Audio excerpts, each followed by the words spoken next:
Shalom bagi Bapak, Ibu, dan Saudara yang ingin memberikan persembahan, baik persembahan umum, persembahan perpuluhan, maupun janji iman untuk pembangunan gereja, dapat mengirimkan persembahan melalui mobile banking. Harap mengisi keterangan pada kolom keterangan.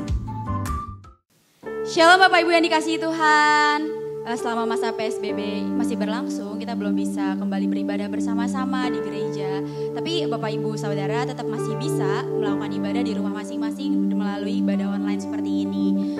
Untuk itu mari saya undang Bapak Ibu Saudara, siapkan hati, siapkan penyembahan yang terbaik. Kita mau berikan yang terbaik buat Tuhan, kita mau mulai ibadah kita. Mari sama-sama menyembah Tuhan. Terima kasih Yesus.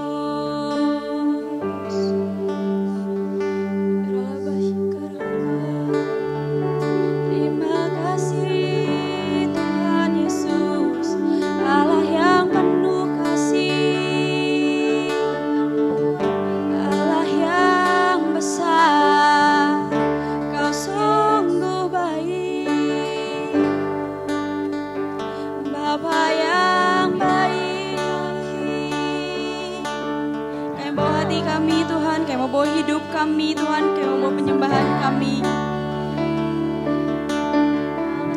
hidup kami Tuhan.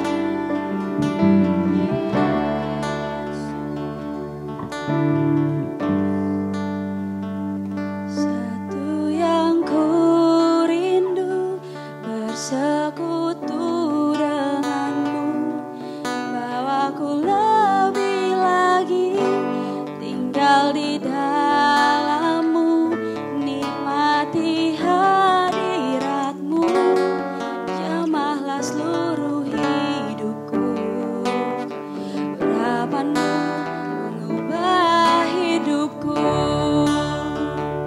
sama-sama kita nyanyikan lagu ini dari awal dengan sepenuh hati.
katakan kerinduan.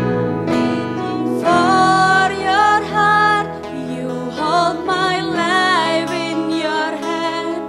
Drawing me closer to you, I feel your power in you.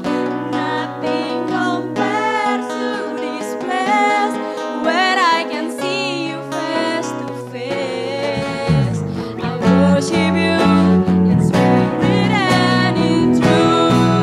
I'm reaching for your heart. You hold my life in your hand, drawing me closer to you. I feel your power in you. Nothing compares to this place where I can see you face to face. I worship you in spirit and in truth. I worship you in spirit and in truth. I worship you in spirit and in truth.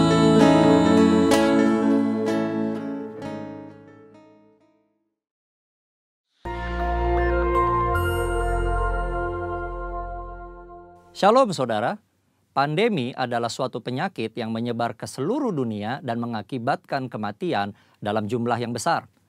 Dunia pernah menghadapi beberapa pandemi dan hari-hari ini kita sedang menghadapi pandemi COVID-19.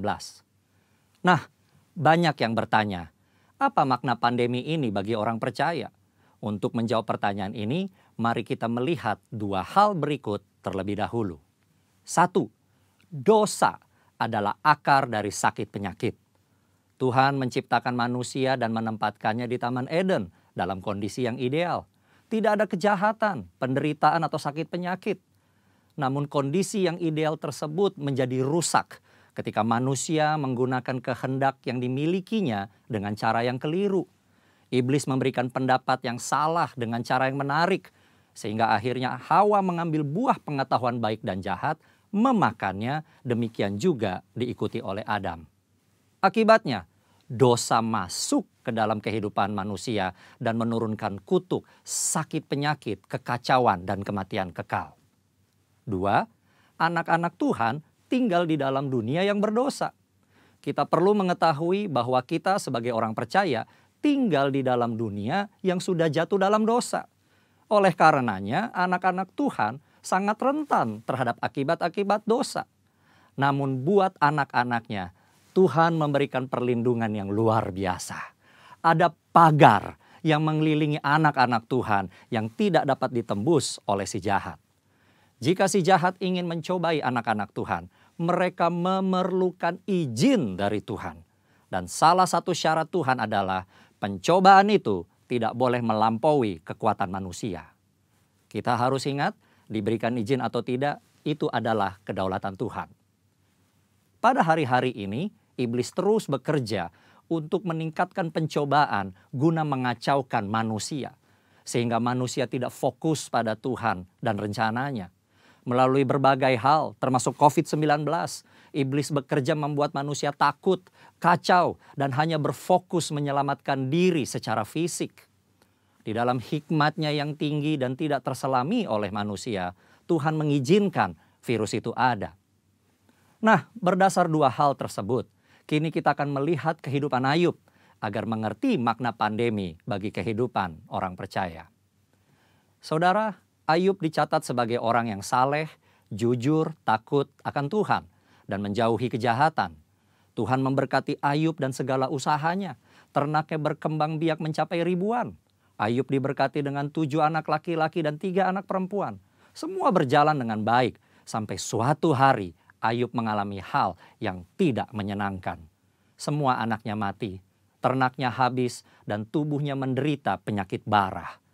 Ayub begitu menderita kesakitan sampai-sampai mengutuki hari kelahirannya. Ayub tidak tahu apa yang terjadi di hadapan Tuhan. Ayub 2 ayat 1 mencatat, pada suatu hari datanglah anak-anak Allah menghadap Tuhan dan di antara mereka datang juga iblis untuk menghadap Tuhan. Iblis datang menghadap Tuhan dan meminta untuk mencobai Ayub. Tuhan mengizinkan hal itu karena Tuhan tahu bahwa Ayub dapat mengatasinya. Tuhan mengizinkan pencobaan ini adalah untuk menguji motivasi, memurnikan, dan menghasilkan pertobatan. Pada akhirnya tujuan Tuhan tercapai ketika Ayub berkata, "Hanya dari orang saja aku mendengar tentang Engkau, tetapi sekarang mataku sendiri memandang Engkau. Oleh sebab itu, aku mencabut perkataanku dan dengan menyesal aku duduk dalam debu dan abu." Ayub bertobat dan masuk dalam suatu dimensi rohani yang baru dalam hidupnya. Saudara, dari mempelajari apa yang dihadapi Ayub, maka ada 3 hal yang Tuhan kehendaki dari penyakit atau pandemi yang menimpa kita orang percaya. Yaitu, 1. Tuhan menghendaki kita orang percaya memiliki motivasi yang benar dalam mengiring dan melayani Tuhan. 2. Tuhan menghendaki kita orang percaya menjadi orang-orang yang murni. Jika diibaratkan emas, Tuhan tidak menghendaki emas 23 karat. Tuhan mau emas 24 karat. 3. Tuhan menghendaki kita bertobat, berbalik dari jalan-jalan yang jahat, dan bergantung hanya kepada Tuhan. Kesimpulannya, Tuhan yang kita sembah dan layani adalah penguasa yang maha tinggi. Tuhan yang berkuasa atas segala sesuatu. Tuhan memiliki banyak cara untuk membawa umatnya hidup dalam persekutuan yang indah. Pencobaan yang diizinkan oleh Tuhan ada dalam pertimbangan hikmat Tuhan yang sungguh alangkah dalamnya. Tuhan pasti akan memberikan jalan keluar dari pencobaan tersebut. Dan pada akhirnya kita semua masuk ke dalam dimensi yang baru. Tuhan Yesus memberkati. Amin.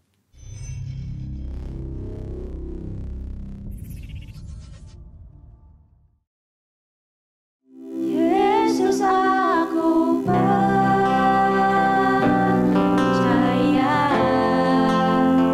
Yesus aku milik-Mu, ku hidup karena-Mu dan hanya untuk-Mu. Yesus aku percaya,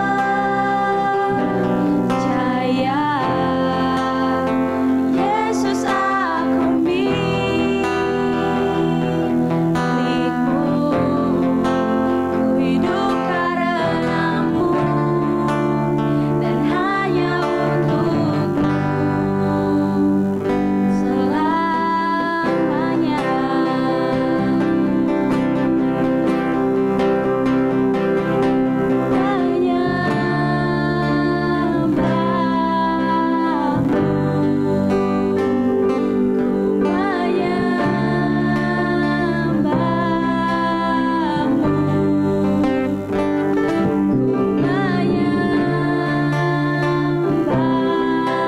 karena-Mu dan hanya untuk-Mu. Yesus aku percaya,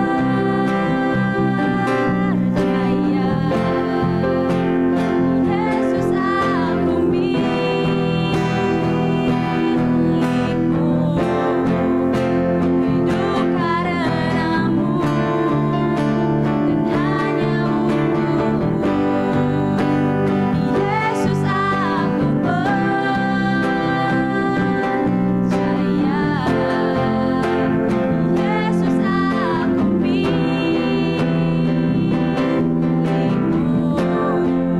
ku hidup karena-Mu dan hanya untuk-Mu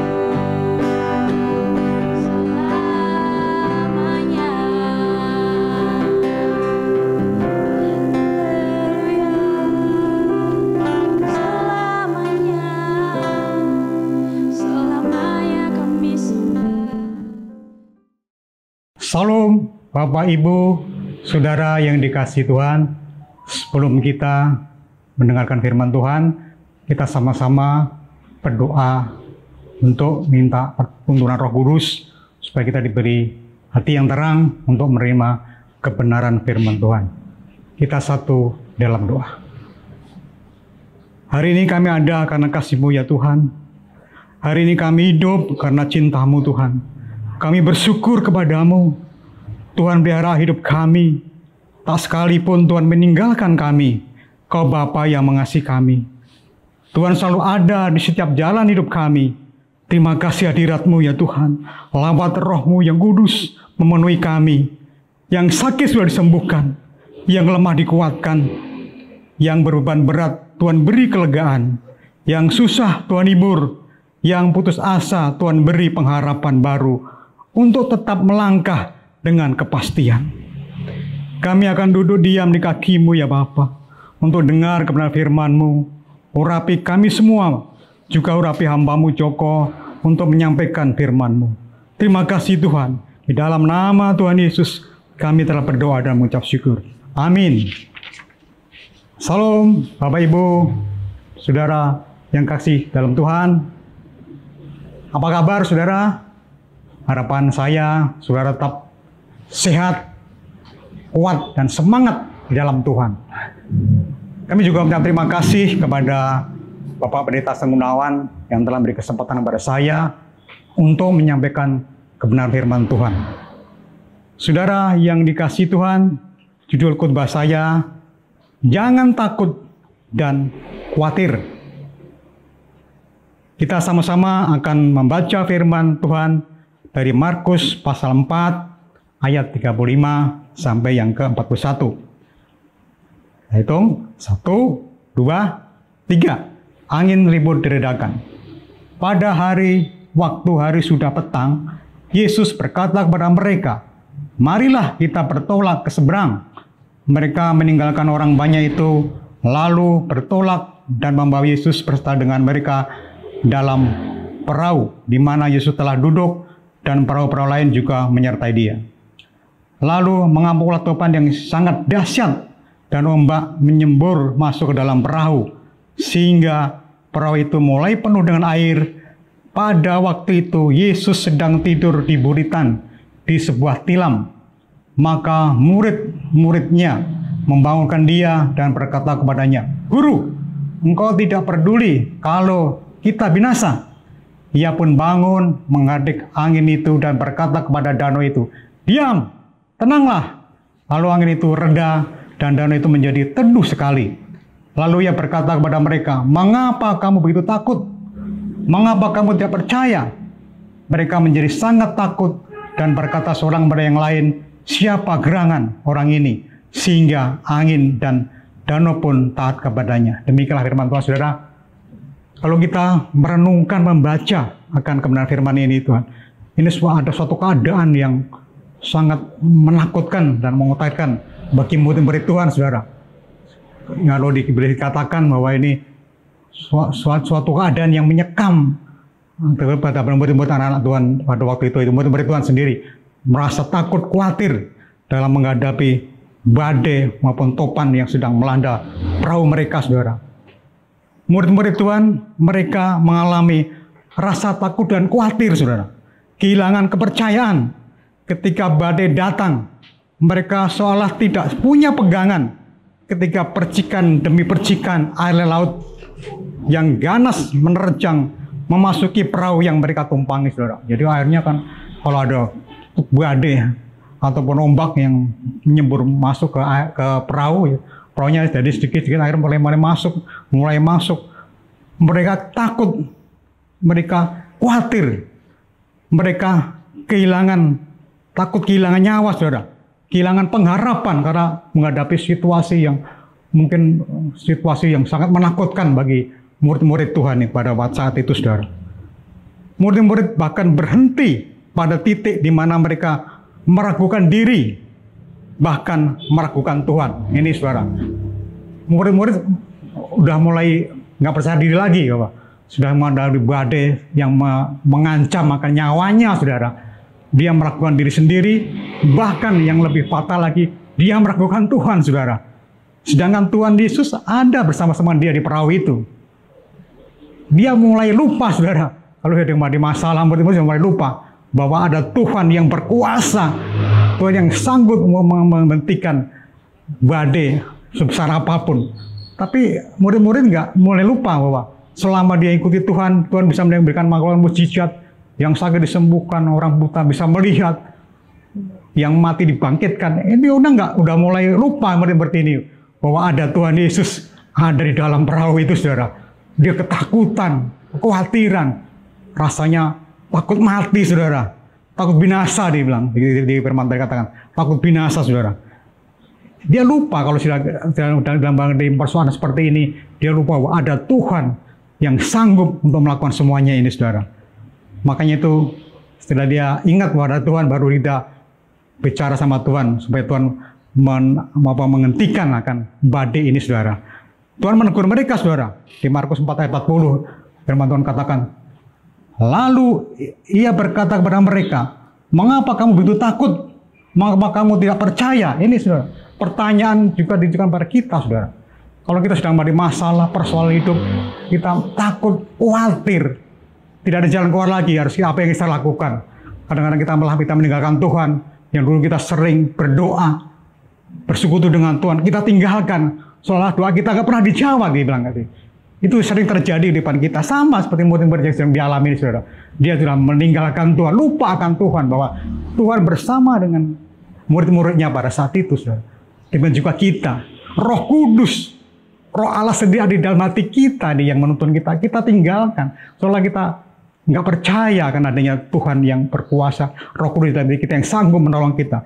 Waktu kita sedang ada masalah, dia selalu meninggalkan Tuhan, malah nggak mau berdoa lagi, gitu. Nggak mau beribadah lagi. Wah, persoalan hidupku makin banyak, semakin rumit, nggak ada jalan keluar kayaknya ini, gitu. Mendingan aku seperti ini aja lah. Kadang sering terjadi bagi anak-anak Tuhan, tapi percaya bahwa hari ini Tuhan mengingatkan kita bahwa Tuhan tidak pernah meninggalkan kita. Kalau kita yakin dan percaya bahwa Tuhan ada di dalam kita, Tuhan yang sanggup, saudara, menolong kita waktu kita sedang disesakan, sedang mengalami tekanan, mau kita dikucilkan orang, atau mau kita sedang mengalami masalah-masalah yang besar, seolah kita nggak mampu untuk menyelesaikan. Tapi tangan Tuhan, kasih Tuhan ada, selalu ada di dalam hati kita, yang sanggup untuk melakukan apa yang saudara sedang alami. Tuhan sanggup untuk menolong. Maka Tuhan katakan bahwa marilah kepadaku yang letih lesu dan berbeban berat, aku akan berikan kelegaan kepadamu. Ini janji Tuhan, itu kata Tuhan. Kita harus percaya, jangan sampai kita nggak percaya akan firman Tuhan, saudara. Jangan kita ragu-ragu, bimbang, saudara. Kita harus percaya, yakin dan percaya apa yang Tuhan katakan pasti terjadi di depan kita. Amin, saudara. Kita harus hadapi kita. Masalah kita harus hadapi, saudara. Jangan kita lepas dari masalah.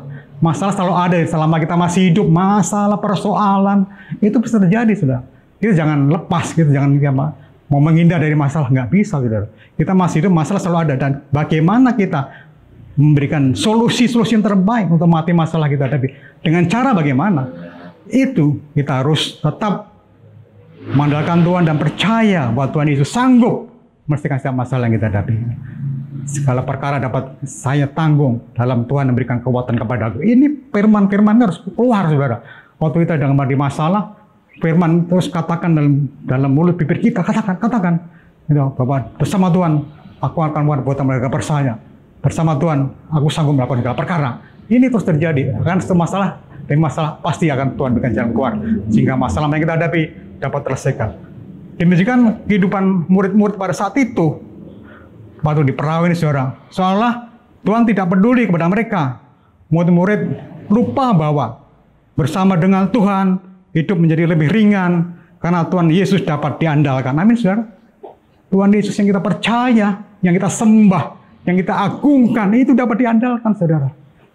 Dapat diandalkan, percaya dengan segenap hati kita bahwa apa yang dikatakan Tuhan melalui kebenaran firman Tuhan pasti terjadi, saudara. Pasti Tuhan genapi, saudara.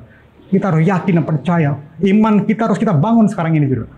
Bertindak dengan iman berdasarkan kebenaran firman Tuhan pasti terjadi, dan kuasa Tuhan akan bekerja melalui hidup kita, saudara. Saudara yang kasih Tuhan Yesus, jika saya dan saudara mengalami peristiwa seperti murid-murid pada saat itu, saya dan saudara pasti sudah takut dan khawatir, saudara. Iya kan? Kita menghadapi naik perahu, iya kan? Ada ombak besar, badai topan besar, air pada masuk, wah pasti kita khawatir juga. sama kita yang dialami seperti murid-murid pada saat itu, saudara. Saudara yang Kristen Yesus, kita belum bebas dari penyebaran pandemi virus corona atau COVID-19. Saudara. Kita tetap waspada, saudara. Berjaga-jaga, saling mengingatkan satu dengan yang lainnya, saudara. Mungkin waktu kita teman-teman yang mungkin waktu keluar rumah, kita ketemu nggak pakai masker, ingatin, ayo pakai masker, ya kan? Mungkin waktu kita kumpul-kumpul, gitu, kita nggak jaga jarak, gitu. Ingatkan supaya kita jaga jarak, saudara. Ini untuk kepentingan kita sendiri, saudara. Kita saling mengingatkan dengan teman-teman atau saudara kita. Disiplin, jaga diri dan bertanggung jawab, saudara. Itu perlu, saudara. Disiplin diri, mengikuti dan taat peraturan pemerintah, dan mematuhi dan wajib mengikuti protokol kesehatan yang pemerintah sudah dilakukan ini, saudara. Kita harus taat, saudara, sebagai warga negara yang baik, sebagai anak-anak Tuhan, sebagai pengikut-pengikut Kristus, ya. Kita harus setia, taat, saudara, melakukan apa yang sudah ditetapkan aturan pemerintah. Sekarang ini tujuannya apa? Supaya kita bebas dari virus corona, saudara. Amin, saudara. Kita akan bebas dari virus corona. Ada orang katakan bahwa, kenapa takut kalau virus corona? Kan kita punya iman, saudara. Sering orang mengatakan begitu. Ngapain takut dengan virus corona? Kita kan punya Tuhan. Kita harus, memang benar kita punya Tuhan. Tapi kita harus juga pakai hikmat, ya saudara, ya. Pakai pikiran agar sehat dalam menghadapi hidup ini. Kita harus taati aturan-aturan yang ada. Apa yang pemerintah katakan, apa yang pemerintah yang sudah tetapkan peraturan, kita harus ikuti. Protokol kesehatan kita harus ikuti, saudara. Dengan disiplin dan tanggung jawab, saudara. Kami percaya, saudara, badai COVID-19 pasti berlalu dari Indonesia. Amin, saudara. Indonesia kuat, saudara. Karena kami tahu bahwa kita juga yang ikut ambil bagian dalam untuk meredakan ataupun memutus mata rantai corona dengan kita disiplin, bertanggung jawab, tetap tinggal di rumah, saudara. Kalau kita perlu, kita keluar rumah, saudara, ya. Apalagi yang berusaha lanjut, saudara, ya. Yang sudah manula, saudara, ya. Itu kita harus tetap di rumah, saudara, ya. Pasti dengan kita aturan yang sudah ditetapkan pemerintah, kita tetap di rumah, pasti badai COVID corona akan bebas dari Indonesia. Amin, saudara. Bapak Ibu yang dikasihi Tuhan, apa yang membuat kita khawatir, lemah, ragu, dan cenderung tidak percaya diri ketika menjalani kehidupan kita? Ini sering jadi pertanyaan kita semua, kita, saudara, ya. Kenapa kita takut? Kenapa kita khawatir? Ada orang bilang kekhawatiran memang biasa. Tadi bilang, katanya udah manusiawi, katanya dibilang. Tapi kita percaya bahwa kekhawatiran itu bisa menggeser fokus pandangan kita kepada Tuhan Yesus. Kekhawatiran, ketakutan bisa menggeser, saudara, iman kita kepada Tuhan Yesus Kristus. Karena khawatir, takut itu kan segala sesuatu yang belum terjadi, tapi kita udah pikirkan dulu aja, ya. Belum terjadi nih, tapi udah jangan-jangan nih, jangan-jangan gitu kan. Nah, gitu istilah. Kita fokus kita karena kita khawatir, karena takut, jadi bisa menggeser akan fokus kita kepada Tuhan. Jadi kita masalah aja yang kita lihat, saudara, ya. Soalnya masalah itu besar banget di depan kita. Sedangkan Tuhan lebih besar dari masalah, Tuhan. Itu kan kita, iman kita harus bangkit, saudara. Kita jangan sampai fokus kita ini kepada Tuhan tergeser oleh persoalan, ketakutan, kekhawatiran di dalam hidup kita, Tuhan. Memang sering Tuhan katakan bahwa kita harus tetap mengandalkan Tuhan dalam hidup ini, saudara. Ada manusia juga sering katakan bahwa kekhawatiran itu suatu perasaan yang manusiawi, akan tetapi tidaklah baik apabila kita terus-menerus tenggelam di dalamnya. Jangan sampai khawatir aja, tapi jangan sampai tenggelam di dalam depan kita, saudara. Mengalami ketakutan, kekhawatiran itu. Kadang-kadang saat kita mengalami ketakutan dan kekhawatiran itu datang, setidaknya ada dua sikap yang cenderung kita ambil, saudara. Waktu kita khawatir, kita takut, menghadapi masalah, persoalan hidup yang kita hadapi, tekanan-tekanan, mungkin persoalan ekonomi, maupun persoalan yang lainnya, mungkin kita di PHK, saudara. Kita nggak kerja lagi, gitu. Itu sering kita ada kecenderungan, dua kecenderungan yang kita lakukan, saudara, untuk kita bertindak, saudara. Yang pertama, kita menyerah, terlalu fokus pada masalah, sehingga masalah tersebut menjadi begitu besar dan menguasai diri, hingga membentuk keyakinan kita. Jadi fokus kita bukan pada Tuhan lagi, tapi pada masalah. Soalnya yang pertama, masalah itu besar, saudara. Masalah itu besar, waduh, soalnya masalah itu nggak ada bisa jalan keluarnya nih. Jadi membentuk keyakinan kita bahwa masalah itu pasti nggak ada jalan keluarnya. Di sini kita mulai ketakutan terjadi sering apa yang kita lakukan, sikap-sikap yang kita lakukan ini, kita menyerah saudara dengan persoalan kita hadapi saudara. Kita menjadi, akibatnya kita kehilangan sukacita dan semangat, menjadi lumpuh dan tak berdaya saudara. Ini yang harus kita hindari, jangan sampai terjadi seperti ini saudara. Yang sikap yang kedua yang kita sering ambil, kita milih jalan pintas saudara. Milih jalan pintas, terlalu percaya diri, mendalilkan kekuatan sendiri. Dengan firman Tuhan katakan, terkutuklah orang yang mendalilkan kekuatan sendiri, saudara. Jadi sering kita mendalilkan kekuatan sendiri, bahwa kita dalam masalah persoalan hidup, tekanan-tekanan kita hadapi, kita mendalilkan kekuatan sendiri, bahwa kita mampu untuk menyelesaikan masalah yang kita hadapi. Jangan Tuhan katakan bahwa kita nggak sanggup untuk melakukan semua ini tanpa pertolongan Tuhan. Jadi kita menjadi nekat, saudara. Nekat. Dalam melakukan nekat artinya bahwa kita mau sebodoh lah, apa yang terjadi lah gitu ya. Seperti sekarang ada penyebaran COVID-19 saudara, kita nekat nih. Kita nggak pakai masker gitu kan, kita masih kumpul-kumpul, masih nongkrong-nongkrong saudara. Nah disitulah kita nggak ada rasa tanggung jawab dari diri sendiri dan kepada orang lain juga. Itu nekat namanya saudara.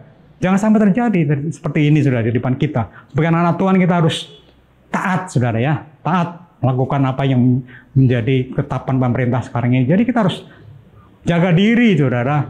Disiplin diri, itu penting, saudara. Kehilangan akal sehat, saudara. Ini sering terjadi kalau kita udah menghadapi masalah, sikap yang kita lakukan kadang kehilangan akal sehat, saudara. Yang kedua, tindakan kita didasarkan pada emosi saat. Emosi saat tindakan kita maunya marah-marah aja. Maunya kita menyalahkan orang lain. Menyerahkan semuanya yang ada di depan kita. Wah, sedangkan persoalan datangnya dari kita, saudara. Tapi hari kita sedang mencari, orang bilang mencari kambing hitam, saudara ya. Mencari kambing hitam, mencari kesalahan kepada orang lain, saudara. Ini sering terjadi, saudara. Kita nggak koreksi diri, introspeksi diri dulu.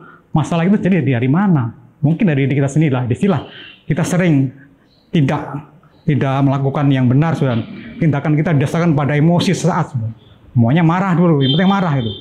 Nah, saudara yang kasih dalam Yesus, kedua sikap kecenderungan ini tidaklah membangun, saudara. Bahkan akan merugikan diri sendiri, saudara. Ini sangat penting, saudara. Ada dua hal yang sikap ini jangan sampai kita lakukan, saudara. Saudara yang kasih Tuhan Yesus, lalu bagaimana seharusnya kita bersikap apabila ketakutan dan kekhawatiran itu melanda? Ini bagaimana caranya ini, ya, untuk mengatasi kekhawatiran, ketakutan dalam hidup kita? Yang pertama, rendamlah ketakutan dan kekhawatiran itu dengan mengisi hati dan pikiran kita dengan pengharapan. Ya. Bangun mesbah Tuhan, membangun hubungan intim dengan Tuhan secara pribadi, secara terus-menerus melalui doa, pujian, dan penyembahan, renungkan firman Tuhan, dan melakukannya. Inilah kewajiban kita, setiap orang percaya, baik yang muda maupun yang tua. Ini saat momen yang tepat tuh saudara, untuk kita membangun hubungan intim dengan Tuhan, membangun mesbah Tuhan secara pribadi dalam keluarga saudara. Karena kita sering banyak ada di rumah saudara ya. Tuhan mengendaki terjadi supaya Tuhan sendiri akan menuntun kita. Gembala yang baik ini akan menuntun domba-dombanya, memberi nasihat, memberikan petunjuk jalan yang harus ditempuh kepada kita. Melalui doa, pujian, penyembahan, saudara, kita akan merasakan hadirat Tuhan di dalam kehidupan keluarga ini, saudara. Mengalami lawatan Tuhan, mengalami mujizat Tuhan di depan kita, saudara. Apa yang kita butuhkan atau perlukan, Tuhan sediakan, saudara. Walaupun keadaan seperti begini, saudara ya, karena Tuhan percaya bahwa Tuhan itu memenuhi segala keperluan kita. Allahku akan memenuhi segala keperluanmu dalam Tuhan Yesus Kristus. Jadi Tuhan penuhi akan kebutuhan kita nih. Mungkin secara manusia, wah nggak mungkin terjadi kan. Tapi Tuhan selalu ada. Walaupun kita punya misalnya kita ada beras dari rumah nih saudara. Mau belum habis nih, itu tuh ada berkat Tuhan datang lagi. Jadi beras itu ya menumpuk saudara. Ya itu lebih di dalam Tuhan kita. Itu Tuhan itu yang hebat saudara. Harus benar percaya pada Tuhan. Jangan sampai kita nggak percaya saudara. Tuhan itu tidak pernah meninggalkan kita saudara. Tuhan itu Tuhan yang luar biasa. Tuhan yang hebat saudara ya. Tadi terus bangun ya, terbangun mesbah Tuhan secara pribadi terus menerus. Di sini kita akan menemukan bahwa kasih Tuhan itu dilimpahkan kita melalui hubungan intim dengan Tuhan. Ya, duduk di kaki Tuhan. Sering Pak Pendeta Asang katakan dengan saya, saya nggak ada masalah, Pak Pendeta katakan pada saya, Joko, kamu duduk diam di kaki Tuhan. Itulah saya ingat apa nasihat Pak Pendeta Asang Gunawan pada saya.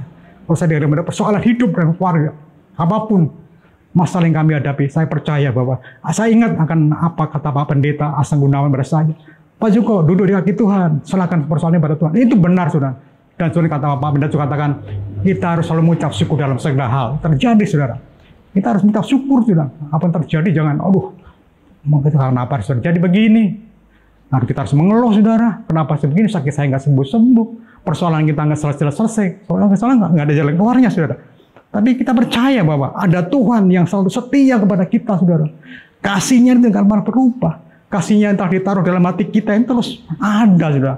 Roh Kudus tidak pernah meninggalkan kita, saudara. Kalau kita buka hati kita, supaya Roh Kudus itu ada dalam hati kita, selalu bekerja dalam hati kita, terus menolong kita, berikan jalan keluar, berikan penghiburan, berikan kekuatan, berikan kuasa atas kita, saudara. Ini Roh Kudus, saudara, yang di dalam hidup kita. Kita harus percaya bahwa kita harus tetap selalu fokus kepada Tuhan dan tetap membangun hubungan mesbah dengan secara pribadi. Mungkin selama ini saudara belum melakukan seperti ini, saudara, hubungan pribadi dengan Tuhan. Ayo, saudara, kita bangkit, roh kita dibangkitkan saat ini. Waktu, momen yang tepat sekarang ini kita harus membangkitkan roh kita untuk lebih lagi dekat Tuhan. Kita harus ada hubungan pribadi Tuhan secara pribadi hari lepas hari, Tuhan. Waktu ke waktu, di mana waktu ada kita gunakan. Jangan sampai kita tinggalkan Tuhan. Saat inilah waktu yang terbaik kita akan membangun mesbah Tuhan dalam kehidupan keluarga. Amin, saudara. Alkitab mengatakan di Filipi 4:6 ayat 7. Janganlah hendaknya kamu khawatir tentang apapun juga, tetapi nyatakanlah dalam segala hal keinginanmu kepada Allah dalam doa dan permohonan dengan ucapan syukur. Damai sejahtera Allah yang melampaui segala akal akan memelihara hati dan pikiranmu dalam Kristus Yesus. Inilah firman yang menguatkan kita semua, saudara. Dikatakan jangan hanya kamu khawatir tentang apapun juga.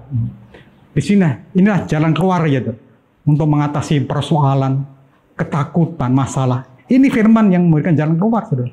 Inilah kalau kita sering baca firman, ya kan? Kalau kita sering ada bersekutu dengan Tuhan, Tuhan akan jalan keluar, berikan tuntunan. Oh, di sini. Oh iya. Jadi menjadi rema ini, saudara ya. Firman jadi rema. Oh iya, benar juga. Damai sejahtera Allah akan melampaui segala akal, akan memelihara hati dan pikiranmu dalam Kristus Yesus. Damai sejahtera di dalam kita, saudara. Kalau kita benar-benar menyerahkan hidup kita kepada Tuhan dan percayakan hidup kita kepada Tuhan, pasti Tuhan akan berikan jalan keluar. Pasti Tuhan mampu untuk melakukan segala sesuatu dalam kehidupan kita. Lalu bagaimana seharusnya bersikap apabila ketakutan dan kekhawatiran itu melanda? Yang kedua, saudara. Lalu kita berserah dan berharap kepada Tuhan saja. Berserah dan berharap kepada Tuhan saja. Pengharap akan Tuhan tidak akan sia-sia, saudara. Terus berharap kepada Tuhan. Jangan putus berharap, saudara. Jalani hari ini dengan penuh ucapan syukur kepada Tuhan. Jalani hari ini dengan penuh ucapan syukur kepada Tuhan, saudara. Karena kita nggak tahu apa yang terjadi akan datang, saudara. Kita nggak tahu, saudara ya. Yang penting kita ucap syukur aja. Apa yang terjadi di depan kita saat ini, kita ucap syukur kepada Tuhan bahwa Tuhan pasti akan menolong dan tidak pernah meninggalkan kita, saudara. Tuhan katakan, aku sekali-kali tidak membiarkan engkau. Aku sekali-kali tidak meninggalkan engkau. Ini janji Tuhan pada kita. Kita responi aja firman Tuhan ini. Bahwa Tuhan tidak pernah meninggalkan kita. Aku menyertai engkau sampai selama-lamanya. Jadi Tuhan ada di dalam kita. Roh di dalam kita lebih besar dari roh di dunia. Roh kudusnya di dalam kita nih. Kita mampu untuk melakukan sesuatu karena kita dimampukan oleh Tuhan untuk melakukan kebenaran firman Tuhan itu. Yang ketiga, saudara, yang terakhir, tetap semangat, saudara. Tetap semangat. Jangan takut dengan situasi buruk yang sedang terjadi. Tenanglah dan berdoalah. Tuhan akan tunjukkan kasih setianya kepadamu, saudara. Ya, kita harus tenang, saudara. Dan kita tetap berdoa dalam menghadapi situasi sekarang ini, saudara. Saya percaya bahwa Tuhan akan selalu memberikan pengharapan kepada kita, memberikan kekuatan, memberikan kemenangan kepada kita, karena kita percaya hidup kepada Tuhan. Karena Tuhan katakan di firman bahwa kalau kita benar-benar berserah kepada Tuhan, Tuhan tidak akan pernah meninggalkan kita, saudara. Yang damai sejahtera Tuhan taruh dalam kita, ada sukacita, ada kebahagiaan terjadi di kehidupan kita. Kalau kita benar-benar berdoa dan menyerahkan hidup kepada Tuhan. Kami percaya bahwa Tuhan terus akan selalu menopang kita dan Tuhan tidak akan pernah meninggalkan kita. Tuhan Yesus memberkati. Saudaraku yang Tuhan Yesus Kristus, mari kita bangkit berdiri dan kita satu dalam doa. Bapa Surgawi, kami mengucap syukur kepadamu, Tuhan, atas kasih karunia dan anugerah-Mu. Terima kasih firman-Mu, kami tidak lagi takut dan khawatir karena Tuhan pembela dan tempat perlindungan kami. Berkati jemaat-Mu, GBI Cilitan yang selalu setia mencari wajah-Mu, keluarga demi keluarga dibolehkan. Tuhan beri kemenangan, yang sakit secara fisik disembuhkan. Dalam nama Tuhan Yesus, yang sakit secara ekonomi, Tuhan telah membuka tingkap langit dan mencurahkan berkat-Nya sampai berkelimpahan. Rencana iblis dipatahkan dalam nama Yesus. Berkati Indonesia, damailah Indonesiaku. Indonesia dipulihkan dan disembuhkan. Indonesia bebas dari COVID-19 dan bebas dari resesi ekonomi global. Tuhan berkati pimpinan gereja-gereja-Mu Tuhan Yesus. Dari Gembala Sidang Bapak Pendeta Niko Nyotorarso dan keempat wakilnya, Bapak Pendeta Beni Gunawan dan Bapak Pendeta Asang Gunawan dan Ibu Leni. Semua diperisai oleh Tuhan. Terima kasih Bapak. Hanya dalam nama Tuhan Yesus kami berdoa dan mengucap syukur. Sama-sama katakan amin. Mari kekasih Tuhan Yesus Kristus, angkat kedua tangan kita di hadapan Tuhan dan terimalah berkat yang melimpah-limpah dari Allah Bapa di sorga dalam anaknya yang tunggal Yesus Kristus. Persekutuan manis dari Roh Kudus menyertai saudara-saudara sekalian mulai saat ini sampai Tuhan Yesus datang kedua kali menjemput kita di awan-awan yang permai bahkan sampai selama-lamanya. Yang diberkati sama-sama katakan amin. Tuhan Yesus memberkati.